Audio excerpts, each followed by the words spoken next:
Friend, जब भी आप लोग अपने बैंक अकाउंट से किसी दूसरे बैंक अकाउंट पे पैसे ट्रांसफ़र करते हो तो उस समय आपको पेमेंट मोड में 3 तरह का पेमेंट मोड देखने को मिलता है।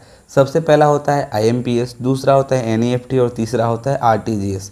अब इन तीनों मोड में क्या अंतर है वो बहुत लोगों को नहीं पता है, तो इसलिए मैं ये वीडियो बना रहा हूँ।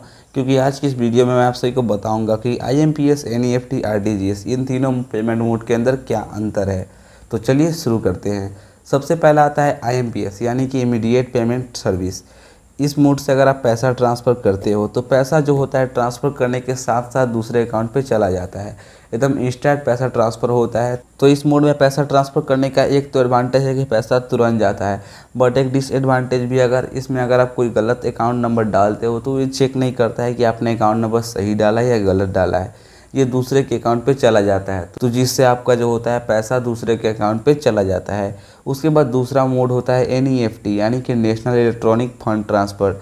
इसमें होता है कि आप लोग को 24 घंटे का टाइम लगता है। पैसा ट्रांसफ़र करने के बाद इस मोड के माध्यम से चेक किया जाता है कि आपने जो नाम डाला है वो अकाउंट नंबर मैच हो रहा है या नहीं। अगर नहीं मैच होता है तो आपका पेमेंट जो होता है वो कैंसिल हो जाता है, अगर मैच हो जाता है तो वो पेमेंट सक्सेसफुली पेमेंट हो जाता है। उसके बाद दूसरा आता है RTGS, real time gross settlement. तो इस मोड को आप तभी सेलेक्ट करिएगा जब आपको 2 लाख से ज़्यादा पैसा ट्रांसफ़र करना होता है, और इस मोड को हम लोग को ज़्यादातर मोबाइल बैंकिंग में ही देखने को मिलता है। नहीं तो RTGS का यूज़ ज़्यादातर बैंक करते हैं। जब हम लोग को 2 लाख से ज़्यादा का पेमेंट करना होता है यानी कि अपने अकाउंट से दूसरे अकाउंट पे पैसा ट्रांसफ़र करना होता है, तो उस टाइम हम लोग RTGS का यूज़ कर सकते हैं। तो फ्रेंड, ये था अंतर IMPS, NEFT और RTGS के अंदर। अगर वीडियो अच्छा लगा हो तो वीडियो को लाइक करिए और चैनल को सब्सक्राइब करिए।